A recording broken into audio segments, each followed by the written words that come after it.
Hello, I hope you're doing well. Welcome back to more Fortnite news. I hope you guys all enjoy. Just going to be one big story, a video I've wanted to make for quite some time and was actually not going to make until yesterday when Epic really screwed over a lot of the pro player base. And now I want to talk about a few instances out there that Epic has really kind of done over these pro players out there. Of course, I do want to preface today's episode by saying, yes, Epic has to appeal to two large audiences, arguably the vastly larger one, the casual players. Alongside that, though, trying to legitimize themselves as an esport, that's going to be the competitive player base, guys. And they're doing so in incredibly poor fashion. If you guys were around just a day ago, the North American Winter Royale Finals did start. It's a $500,000 event for a lot of North American pros out there who dedicated not only maybe hundreds of hours, but thousands of hours preparing for this. And the day of the final event, guys, they released two of the most questionable updates, one being the week before that in Plains. Alongside that, though, the day of, they released the Infinity Blade, which kind of pushed me to the edge and forced me to make this video. Of course, being 3, maybe 4 to 5 instances that Epic has done this, and really, like I said before, doing over the pro scene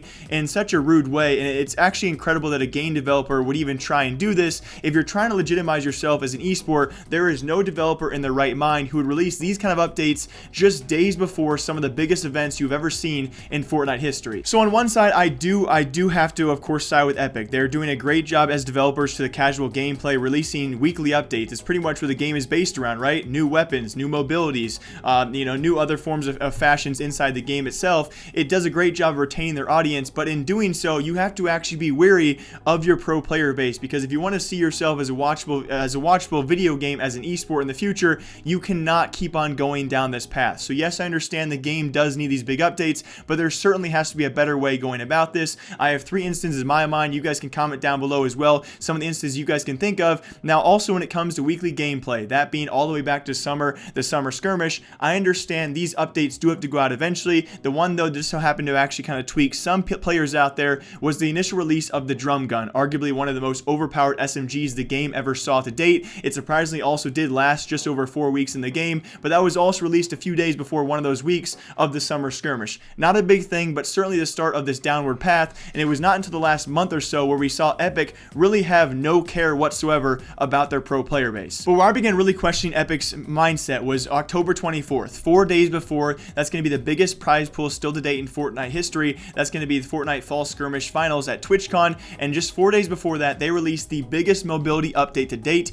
I remember Poach tweeting out about this, several pro players having their words about this, that being glider redeploy. And again, just 4 days before these pro players' biggest prize pool event in the history of the game. I know it's not been around that long, but still, it was a couple $1 million in prize pool, and they decided it's a good idea just 4 days before to reinvent the entire mobility system, that being glider redeploy. Alongside that, of course, we also had Fortnite Mares go live, that being with the new zombie creatures. They grant you a bunch of shield, a bunch of great drops. Fortnite Mares was also live for that event and also announced just a couple days before, which is absolutely insane. There is no other single game developer out there that would ever do such a thing. On top of that, it wasn't even fully bug fixed. If you guys remember, it was Nate Hill, luckily enough, still placing very well at the event. This did not actually affect him too much, although it certainly could have.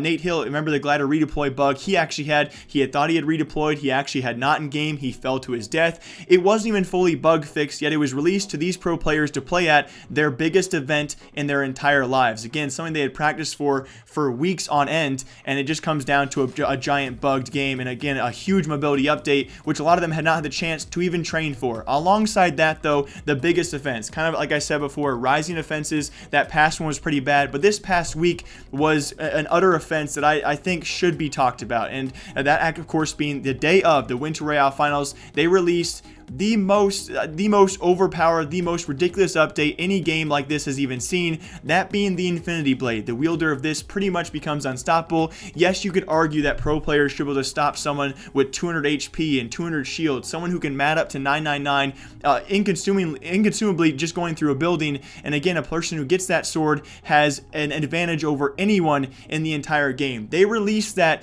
within hours of the North American Winter Royale Finals going live, and it absolutely just blows blows my mind how someone can get away with this. The difference between the European and North American Winter Royale finals was absolutely astounding. You could argue that the European final standings were actually pretty notable, and it was a very stable game. They had no planes, they had no Infinity Blade, and of course for North America, guys, just within 6 hours of those finals going live, they receive information that the Infinity Blade will be released into the game. Have no idea how it works. They're probably reading the patch notes as they warm up for their actual qualifiers to qualify for the final heats, and alongside that, they also have to work alongside the planes, and we saw it take over the entire game. Symphony put it very well, guys. He even sat in a plane. Obviously, he's going to be a top ranking player, probably going to be in the final heat no matter what, but he openly admitted, guys, if you found a plane, you could easily make it to that final heat or that final day of heats, and alongside that, if you were the swordsman himself, if you guys have seen the clips so far, there were several games. Of course, these are online finals. These are players that are not usually going to be in your top 50 players of all time. Of course, they're going to take a chance at getting a sword that gets them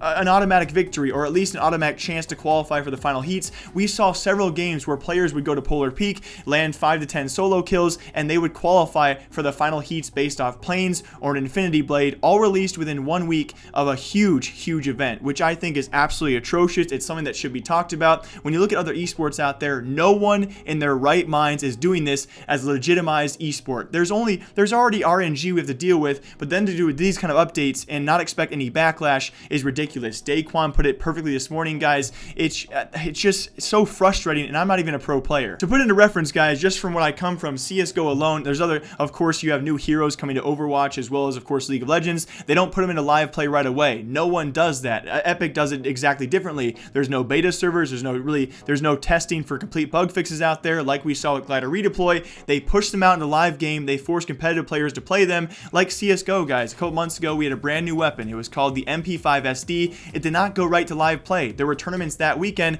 They did not play with them. There were tournaments the next weekend. Did not play with them. It was actually in beta testing for at least 2 weeks before the tournament supervisors and organizers actually took the new weapon on, because it was a meta-changing update. It was a big update, and it was game-changing. Unlike Epic, they see an Infinity Blade, they see it, tossing a storm in a competitive play, and they just make the players play it anyway, which is the completely wrong thing to do. Now, there is one side of things, right, with weekly gameplay. That's going to be summer skirmish, fall skirmish. If we were going to have a winter skirmish, it's weekly, so it's going to have smaller new weapons updates. This is a game where there's plenty of weapons, so I don't think we're going to see a thing like a P90 changing the gameplay too much. I understand that to an extent, but if you're going to add things like Shadow Stones, Glider Redeploy, the Beam Infinity Blade, brand new planes, you have to let your pro players know about this ahead of time, and you have to give them time to prepare, because it's just not fair to the entire fan base. It's not fair to the entire competitive players out there, the players who spent all of their time preparing just to have a curveball thrown at them the last second, and it's going to cost them